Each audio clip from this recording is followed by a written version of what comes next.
Orange Sky Audio presents The Vicarage Murder, Monica Noble Detective, Book 1, by Faith Martin. Narrated for you by Claire Storey. Prologue. The Bridge and Wagon, as the police were later to discover to their cost, was just the sort of dozy country pub where a shotgun could go missing without being the cause of too much fuss.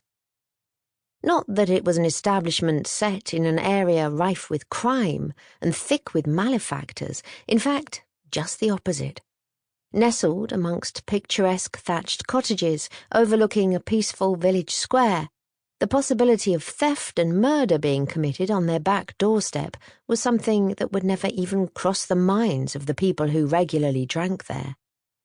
A tradition-loving landlady owned the free house, so it was not that most soul-destroying of all things, themed, and only a token gambling machine lurked in one particularly dark corner where it remained virtually unmolested. Nor was loud, modern pop music ever allowed to darken its hidden speakers. And since the village itself was situated at the end of a no-through road, hardly any strangers came passing through the peaceful Cotswold village of Hayton Bassett to cause any trouble. There was not even the diversion of a nervous company executive sneaking out for a quick drink with a pretty secretary to break the monotony.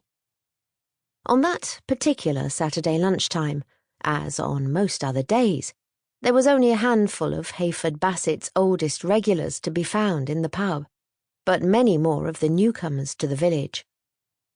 June Cowdy, the attractive owner and barmaid, watched the amiably noisy crowd in the far corner with a tolerant glint in her dark green eyes.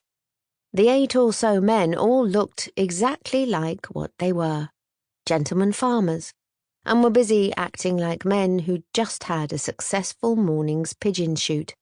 Moreover, most of the members of the older generation had shown their usual touch of class by leaving their weapons propped up in the dusty and dark boot room, along with their walking sticks and muddy spaniels.